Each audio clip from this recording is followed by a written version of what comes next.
I know you all have heard from General McKenzie today, as well as the President, but obviously I wanted to provide the opportunity to answer additional questions from all of you. Just one thing to note at the top, as a mark for respect, starting today, the United States flag will be flown at half-staff at the White House and upon all public buildings and grounds, at all military posts and naval stations, and on all naval vessels of the federal government in the District of Columbia and throughout the United States and its territories, and possessions until sunset on August 30th, 2021, in honor of the victims of the senseless acts of violence in Kabul, Afghanistan. With that, Amr. Thanks. Just a few minutes ago, one of my colleagues asked a question about what the president would say to Afghans who fear they won't get to leave. The president said getting every single person out can't be guaranteed of anybody. Was he lowering expectations for smaller but still significant population that's trying to get out, that's still there? That wasn't his intention, Amr. I think what he was conveying is that at a time where the Taliban is taking over the country, certainly not our preference, as you all know well, it is not going to be possible for every single Afghan, millions potentially, who want to leave Afghanistan to be evacuated. At the same time, I think you also heard the president make clear that there is not an end to our commitment to getting American citizens out, who are not ready to leave, and to getting partners out and those who have served alongside the United States over the last 20 years.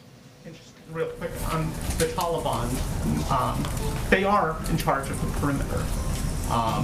For the suicide bomber to get in, they would presumably have to get beyond a Taliban guard.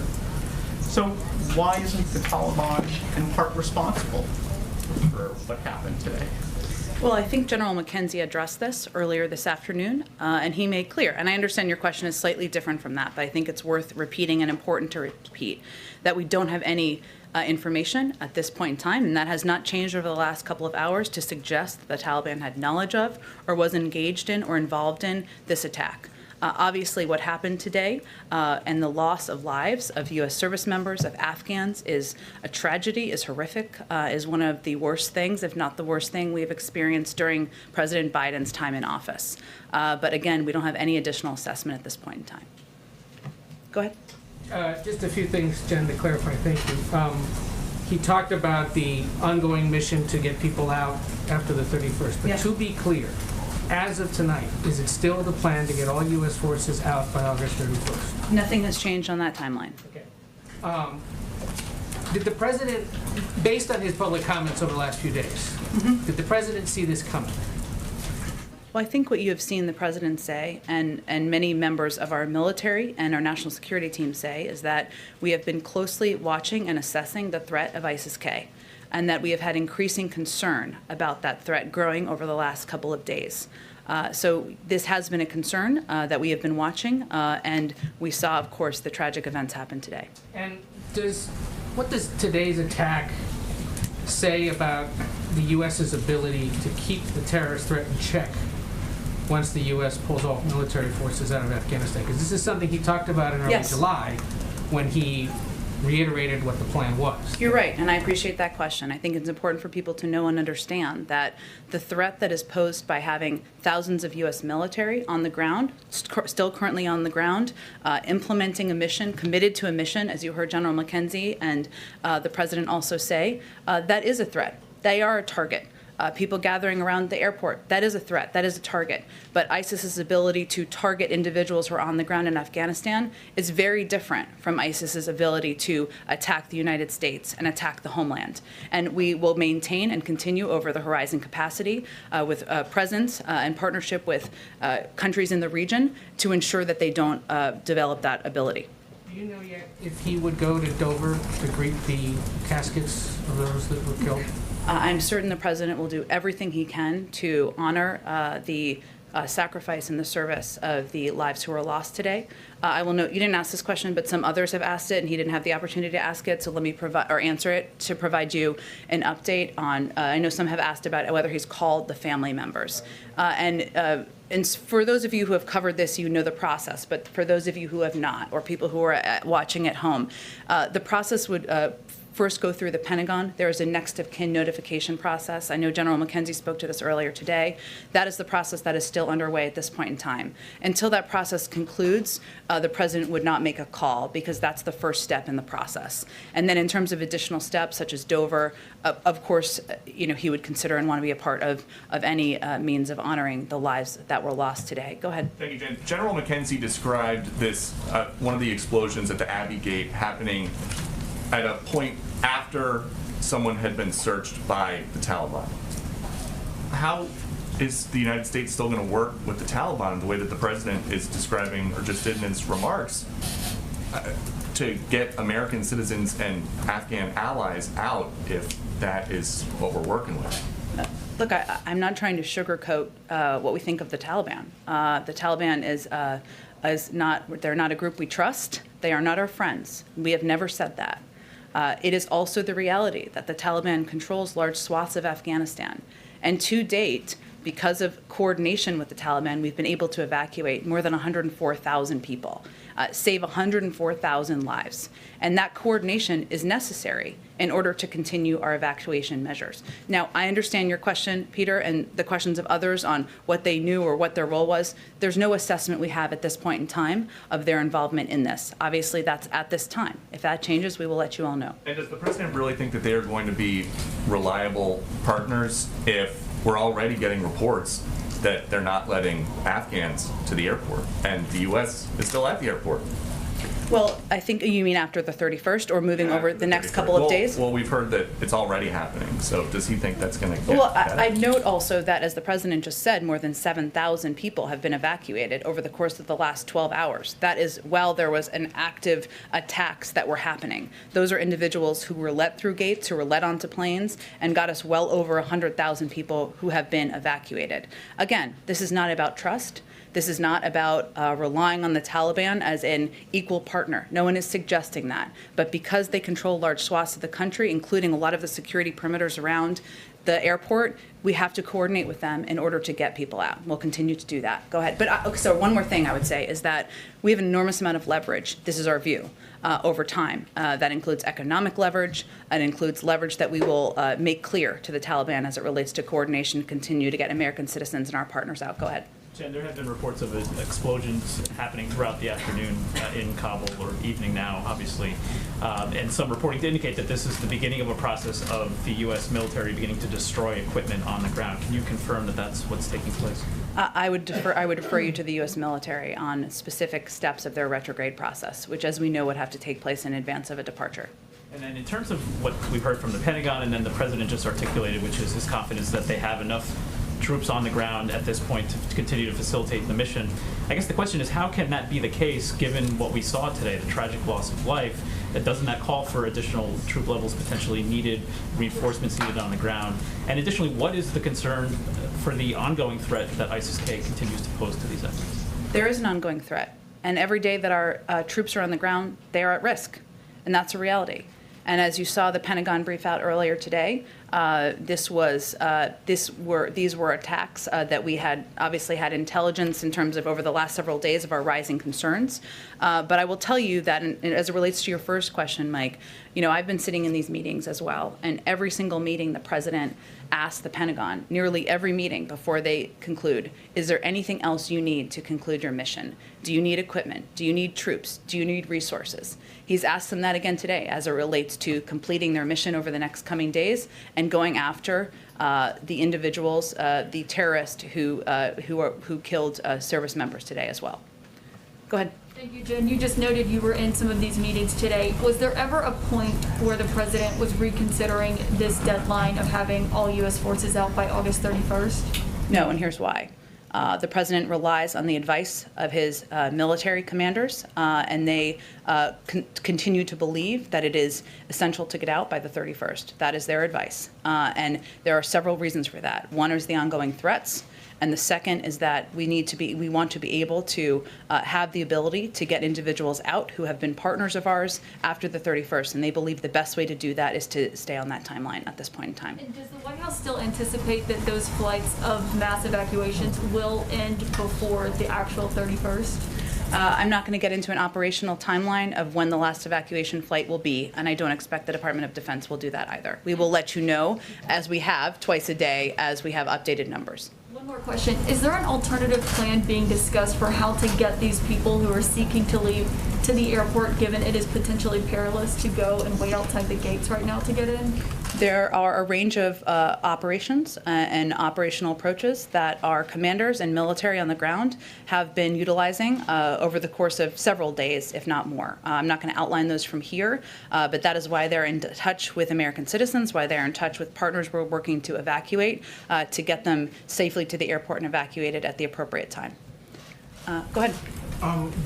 Is it your opinion that the president has the authority he needs from Congress or wherever else to continue operations beyond August 31st? He kind of talked about pursuing ISIS-K wherever, whenever he needs to. Is there any expectation that he'll need any additional authority to do so? I don't believe there's an expectation of additional authority needed. And what about for military commanders on the ground? Will they need to come back in order to conduct counterterrorism operations, in order to do anything of the sort? Well, again, as the president just said in his remarks a little while ago, he's asked them to draw up plans. The president was, I don't think he could have been more clear about the fact that he believes we will not forgive, we will not forget, and we will hunt down these terrorists and kill them wherever they are. He's asked them to draw up plans. Whatever they need for those plans, he is committed to delivering on, but I don't have anything to outline for you today on that. And is it possible to do that with no military troops, no military bases in the surrounding countries around Afghanistan? Again, I would note for you, Trevor, as you know, you've covered these issues quite closely. We have a range of counterterrorism capacities in a number of countries around the world where we don't have military bases. Obviously, I'm not going to outline what their approach would be from the military. I will leave that to them to take and leave it to them to outline anything on their timeline. Go ahead. Jen, you mentioned about the increasing concerns about this terror threat. The president just 2 days ago said each day of operations brings added risk to our troops. Today we saw the deadly consequences of that. If the risk grows tomorrow and keeps growing the next day and beyond that, how should Americans feel about this operation continuing right now for the coming days? Well, I would say first, you heard General McKenzie convey clearly that they had every intention of continuing this evacuation mission over the coming days, and that they plan for incidents of these kind, to the degree that they can. They have every intention to continue. The president has regular consultations every day, multiple times a day on days like this, about how they see the circumstance on the ground. But that is our expectation at this point in time, that it will absolutely continue over the coming days. And can you give us some details about how the president spent his day? He was Sure. scheduled to get briefed in the 9 o'clock hour by his national security team, and that's when the first reports were coming in of this. Walk us through what he did over those coming hours, just some color behind the scenes today. Sure. For people who are watching, color means additional details of what he was up to. I will say, Karen, that the initial reports of the attacks came in as members of his national security team were gathering in the Situation Room for a regular meeting with the president. So they were just gathering and sitting down. So those and gathering in the room, those initial reports came in at that time. As the president arrived in the Situation Room, one of the first updates he received, of course, was about the attacks on the ground in Kabul. This was a developing situation, as it has been through the course of the day, and through the course of his briefing with his national security team this morning. His commanders on the ground also and in the region gave regular updates as they learned more information. Once he left the Situation Room, those updates proceeded through the course of the day. He's been in constant contact with his national security advisor, his Secretary of State, Secretary of Defense, and military commanders, both here and in the region throughout the course of the day, receiving updates on what's happening on the ground. Was there ever a second meeting of that entire national security team with the president in the sit room again? No, this was just regular ongoing contact with members of his national security team through the course of the day. Just to clarify, since you said you were with him, how was he? How was his mood? How was he in dealing with with the incoming information? How was he in asking the questions of military commanders and such? Well, I would say that anyone who's watched the president up close, which is most of you, knows that the putting the lives of servicemen and women at risk, and those decisions that you have to make as commander-in-chief weigh heavily on him. And as I noted a few minutes ago, any day where you lose service members is maybe the worst day of your presidency, and hopefully there's not more. But we are certainly early in the presidency at this point in time.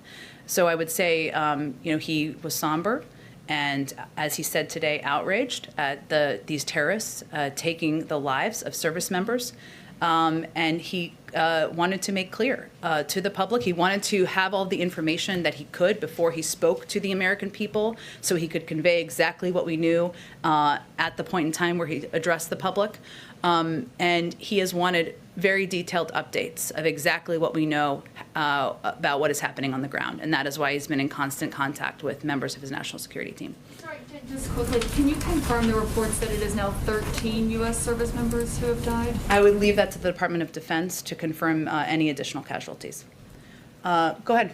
Thanks, Jen. You talked about the ongoing threats earlier. We heard from General McKenzie talking about, this, quote, extremely active threat streams. But how would you sum up right now the level of confidence that the administration has that there won't be another attack like this before the completion of this evacuation mission?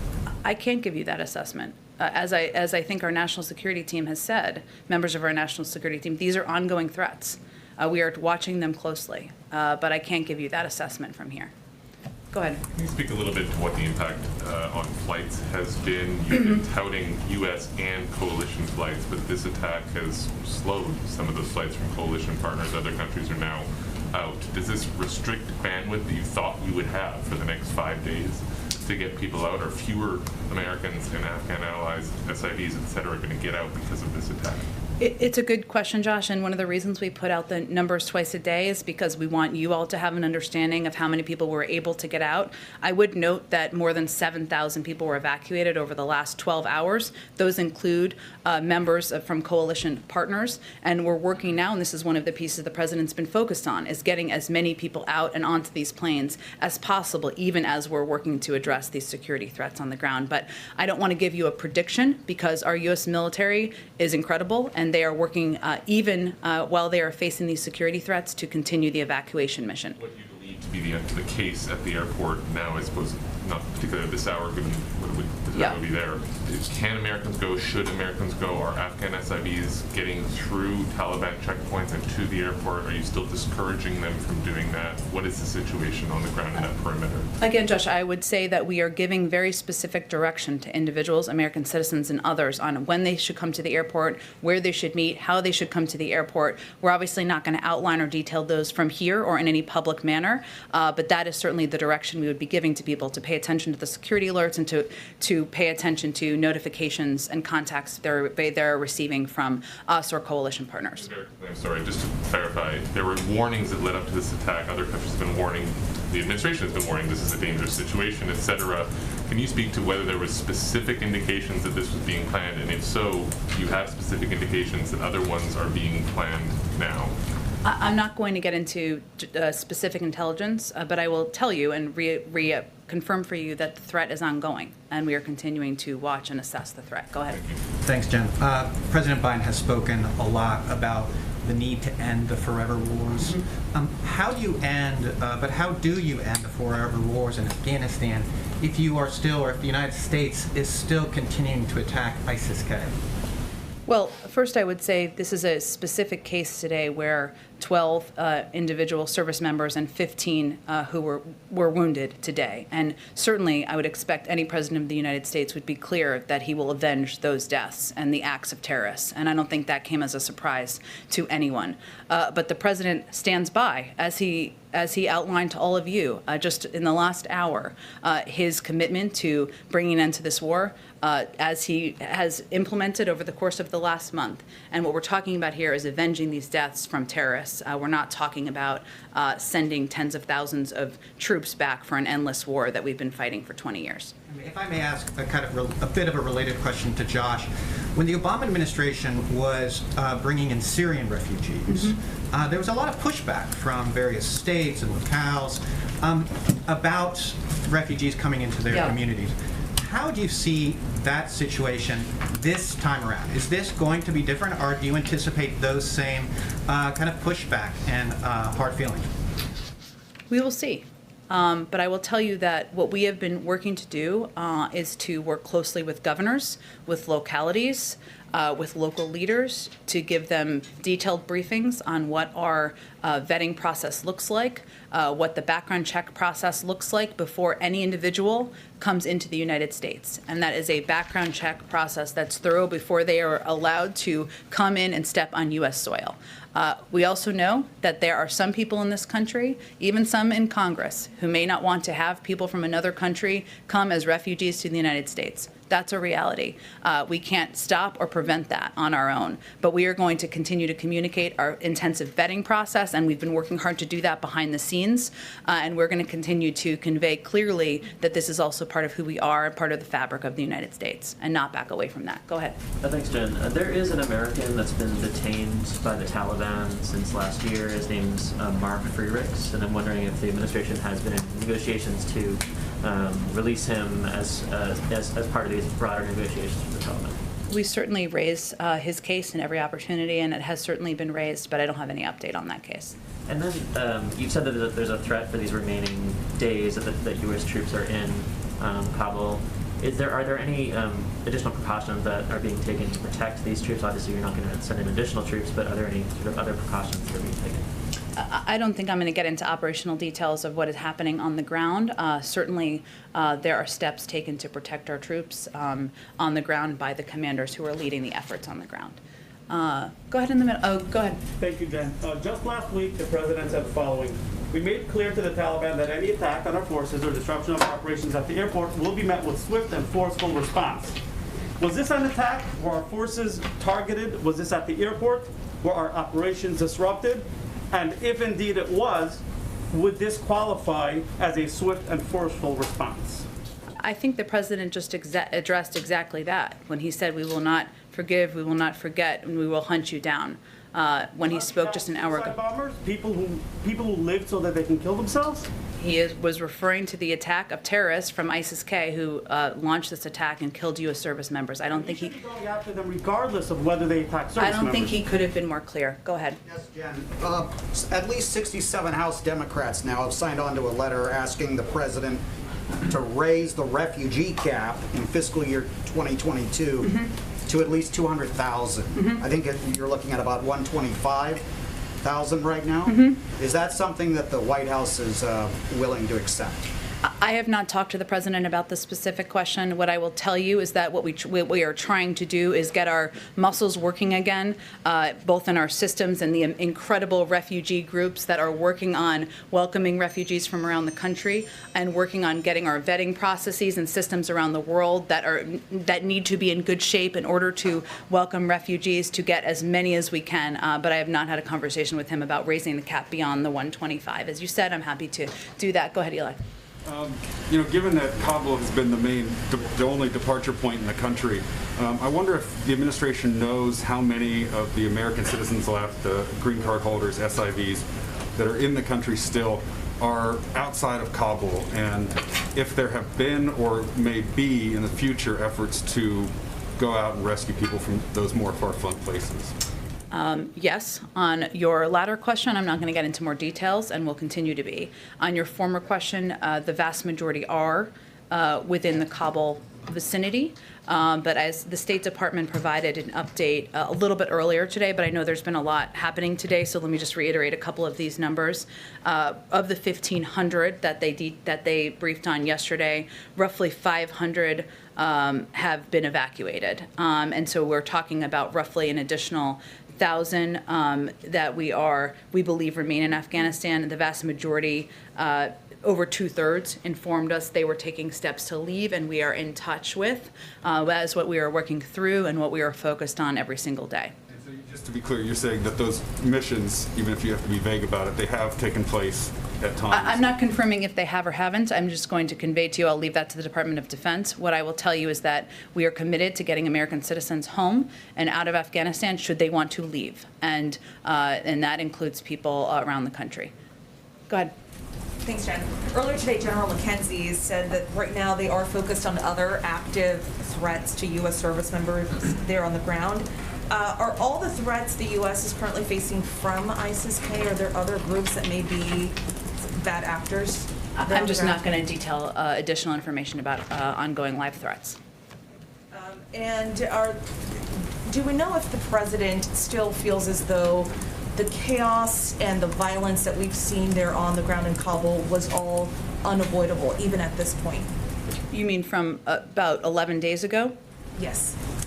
Well, I would say, and I've spoken to this a few times. If we go back to 11 days ago, if that is your specific question, we certainly didn't anticipate that the leadership, the Afghan government, would leave in the manner, or would topple in the manner and the timeline that they did, or that the Afghan National Security Forces would cease to protect the airport and parts of Kabul. That is not what we anticipated in that timeline.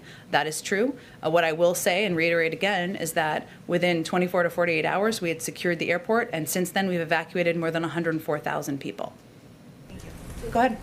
How would you describe the relationship right now with the Taliban in light of the attack, and are they still helping out with security, or what's their relationship right now?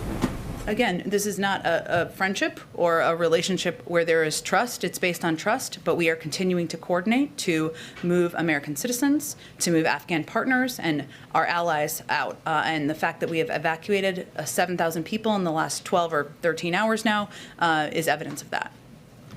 Go ahead. Thanks, Jen. So 2 Republican senators so far have called on the president to resign over the attacks in Afghanistan today. What's the White House's response to that?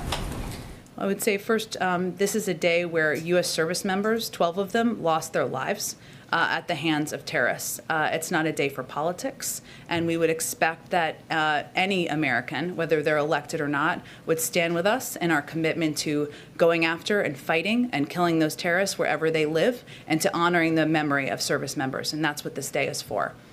Go ahead. Hi, thank you. Yesterday, when I was leaving the White House, I spoke to a group of men at the White House gate who said that they were service members here in America in our armed forces, various branches.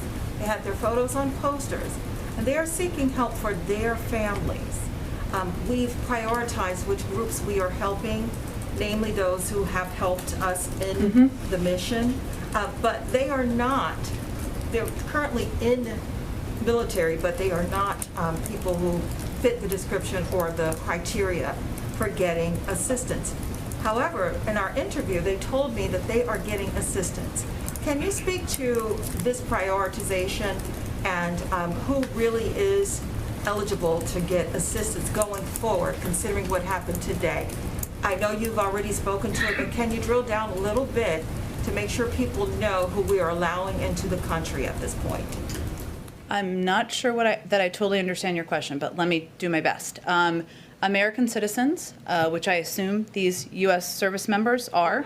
They serve here in our country, but they're from Afghanistan, and they have family members there. So they said they went to the State Department, and the State Department was helping them get their family members in, and they wanted to get attention so that other people in their situation could get their family members in. And they didn't seem to fit the criteria, so I'm just asking you to clarify. Are you concerned that we're helping the family members of people who have fought by our side for 20 years, helping them come to the country once they've been through a thorough vetting process, or what's the root of your question? The root of my question is consistent information for those who need help. So I've been doing some reporting around people getting correct information about the process. So I want to be able to say in my reporting, if you meet these qualifications, you are the folks who can come into the country. And I think a lot of people want to know that information. Does that make sense? I think we've been very clear, Mona, that U.S. citizens, their family members, some of those are dual nationals. Many of them who are left are dual nationals. Some of them may have lived their whole lives in Afghanistan. Immediate family members, that means spouses and children. It also means SIV applicants and others who might be eligible for a range of the programs we have, and vulnerable populations. That does have a broad range of meanings because there are a lot of people who are vulnerable in Afghanistan, and we're going to work to get as many of those people out as we can. There's a range of programs. If individuals have questions, information is available on the State Department website and the Department of Defense website. Go ahead. Thank you. Over 65 Democrats in Congress are calling on Biden to raise the refugee cap to at least 200,000. I think I just answered this question. Oh, and another one. Sorry. Okay. And then the president had cited intelligence data earlier in the speech that ISIS-K had been planning attacks on U.S. personnel for quite some time, and that was in part why he was trying to get everyone evacuated by August 31st. But if that was the case, then why did the administration make the decision in late July to not do more rapid early evacuations on military aircraft?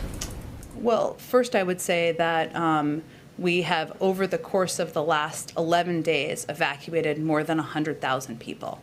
And that is a credit to the U.S. military and the men and women who are serving, who have been able to conduct and oversee this operation and done it at great risk.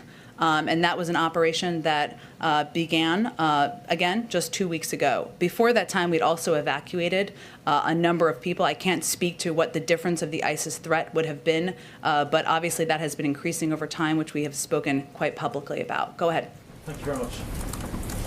Despite the lack of true trust that you and the President and everyone is highlighting in this relationship with the Taliban, which is understandable, having said that, there's been a remarkable level of cooperation. I mean, something no one would ever possibly have imagined, whatever, even a month ago.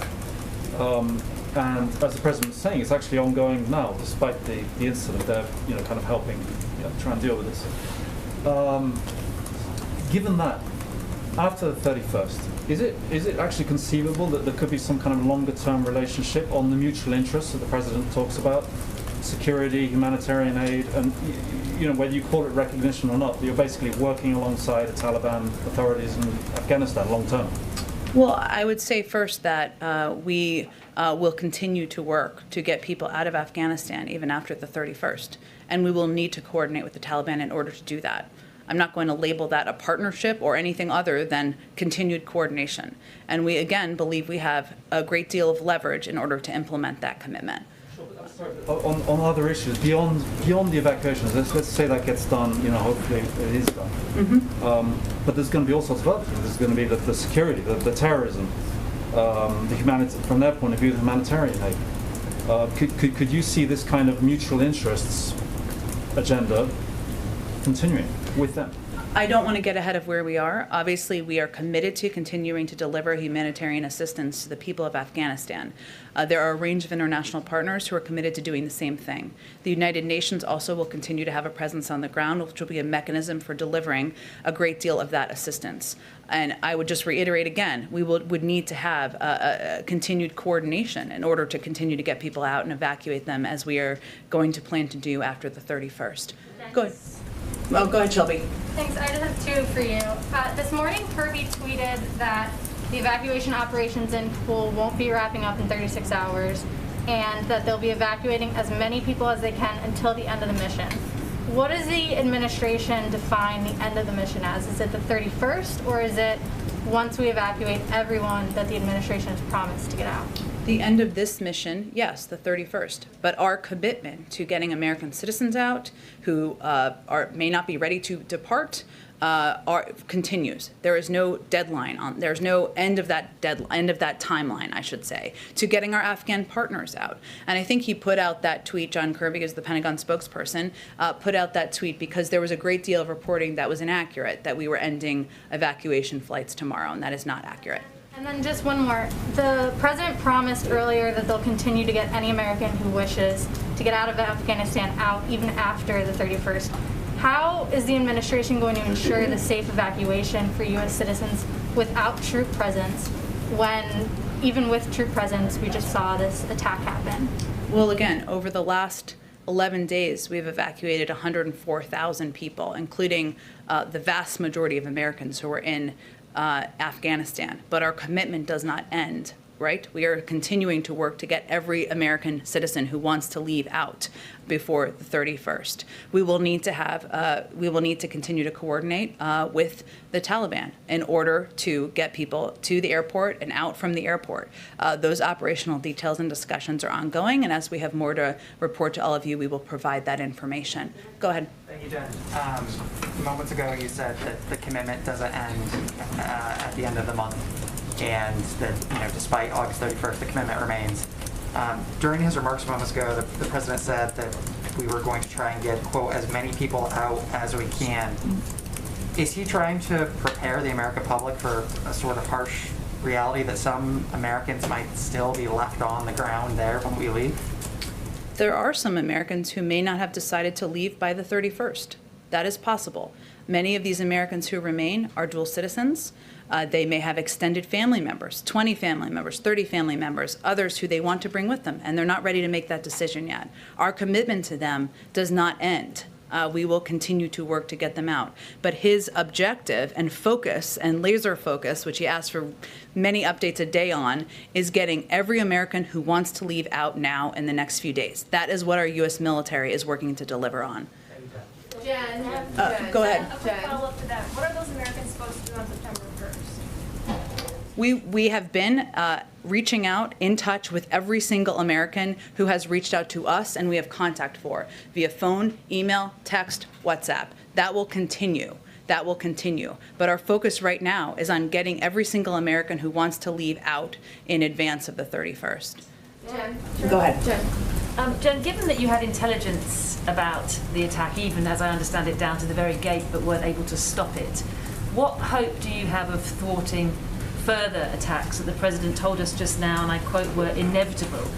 And if not, isn't the decision to stay potentially the wrong one, is my first question. I got a quick follow-up. Sure. Well, I would say first that General McKenzie spoke to this earlier today, our version of this question, which is a very good question. And what he conveyed clearly is that they are committed, our U.S. military is committed to continuing the mission despite the fact that there are daily risks and despite the fact that there are ongoing threats. That speaks to their courage, that speaks to their commitment and their service to this country. Obviously, anything they need, anything that the national security team needs, our military commanders on the ground need to thwart, to prevent these attacks, to go after terrorists, they will be granted. But I'm not going to get into more details than that. And just secondly, you mentioned earlier, I think in an answer to Caitlin, that there were other operations or methods of getting Americans to the airport, particularly given what's happened today. What will you do for the thousands or tens of thousands of Afghans with and without visa papers who were finding it impossible to get to the airport prior to the attacks today and who will now be presumably even more full of fear and confusion as to how they can possibly get out? What do you say to them? We are also in touch with many, many of them, and we are giving them clear instructions on where to meet, when to come to the airport, how they can get out and evacuated from the country. We are also mindful in providing security threats when warranted, as we did last night, to prevent a large gathering that would be a greater attraction to terrorist threats. But we are, for individuals who are eligible for our programs, whether they are SAV programs, P1, P2 programs, other vulnerable Afghans, we are continuing to work to get as many out as we can, and we will continue to work with our partners and allies to continue to get them out. Yeah. Go ahead. Can I follow up on that? It seems like right now Americans and Afghan allies still in Afghanistan are facing two choices. Either they stay where they are and risk being hunted down by the Taliban, or they try to get to the airport and risk being blown up by ISIS. How does this evacuation mission continue without evacuees risking their lives? We are in direct contact with every American citizen we have contact information for. Email, phone, text, WhatsApp, and we are working with each of them and their families on an individual basis on how to get them evacuated to the airport and evacuated. That's the process. I'm not going to get into more details about how that works because it's not in their interests. It's not in the security interests of our troops or the individuals we're trying to work to get evacuated. Go ahead all the way in the back, pink shirt, yeah. Has Joe Biden spoken with any foreign leader after the attacks in Kabul? Today, I will have to check on that for you. That's a great question. I'm not sure he has today, but I will check on that for you. And as you all know, he's going to be meeting with the Prime Minister of Israel tomorrow. Okay, thank you, everyone. Does the president regret having Secretary Austin focus on a stand down to address extremism in the